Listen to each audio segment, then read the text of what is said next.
Če delaš z utežmi in ne vidiš rezultatov, dajmo preveriti, če ne delaš klasičnih napak.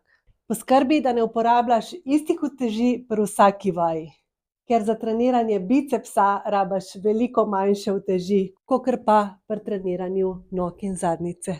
To, da peče, še ne pomeni, da je mišica dovolj stimulirana. Če hočeš mišico dovolj stimulirati, jo moraš pripeljati do skorajšnje odpovedi, kar pomeni, da zadnja ponovitev izgleda približno tako. Počasi in težko. Faca ne sme biti lepa. To, da delaš vsak dan iste vaje. Trebušnjaki in rit sta tukaj glavna, ampak mišica rabi vsaj 48 ur, da se regenerira in da lahko dela z isto intenzivnostjo kot prej. Ne deli vaj za roke in za noge z isto težo. Medtem ko je ta teža mogoče dovolj za moje tricepse, rabi rit veliko več teže.